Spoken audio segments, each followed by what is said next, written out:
Egypt's interim prime minister has said that his country could do without foreign aid, as both the United States and the European Union are reviewing ties with Cairo following a bloody crackdown on anti-coup protests. A defiant Hazem el-Beblawi told ABC News on Tuesday that his country was heading in the right direction and he did not fear civil war despite the death of more than 830 people in a military-led campaign against backers of deposed President Mohamed Morsi. Beblawi said that it would be a bad sign for the U.S. to cut off aid to his country, but that while such a step would badly affect the military for some time, Egypt would survive. Let's not forget that Egypt went with the Russian military for support and we survived. So, there is no end to life. You can live with different circumstances, he said. Oil-rich Saudi Arabia has said it and other Arab states would step in to fill any funding gap if Washington withdrew aid. Meanwhile, Egyptian authorities have arrested two more Islamist figures,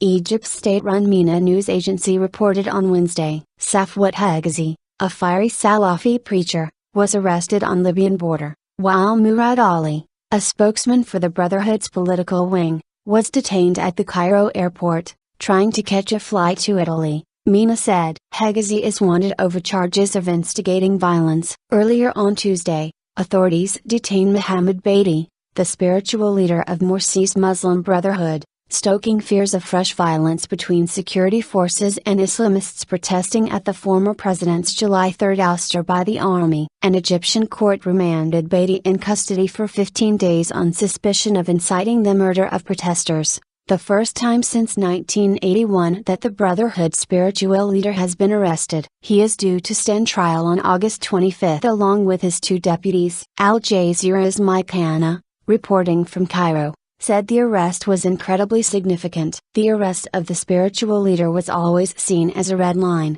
Even Hosni Mubarak never arrested him, but this military-led government is clearly ignoring that. A Muslim Brotherhood statement condemned the arrest of Morsi, 70. The putschists think that arresting the leaders of the Muslim Brotherhood and marring their image in the media will make Egyptians bow and give in to the coup. It said, the issue has become one of the Egyptian people and they will not bow.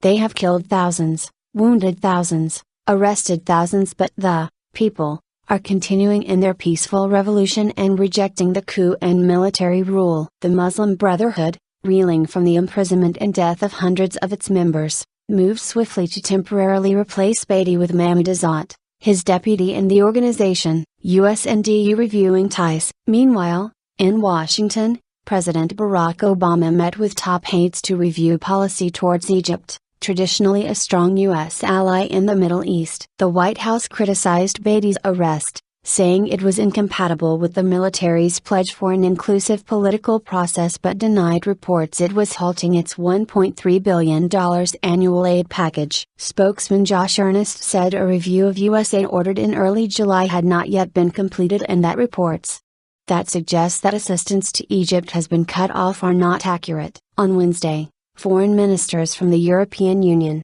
which has pledged nearly $6.7 billion in aid for 2012-13, are set to meet to discuss the crisis in Brussels. In comments made ahead of the meeting, Catherine Ashton, the EU's top foreign policy official, offered to go to Egypt to help mediate a political solution to the crisis in the country. I have offered to go back. I told the Egyptian Prime Minister at the weekend that I would be more than willing to go back to Egypt, if they wish me to come back, she said. Meanwhile, Jeffrey Feltman, the UN Under-Secretary General for Political Affairs, has arrived in Cairo to facilitate reconciliatory dialogue. Feltman, who will be at the Arab League on Wednesday, will hold wide-ranging discussion which will focus on how the UN can best support the peace process in Egypt. The UN official will have his work cut out for him in the wake of nearly a week of bloodshed after authorities violently cleared two Cairo protest camps packed with Morsi supporters. On Monday morning,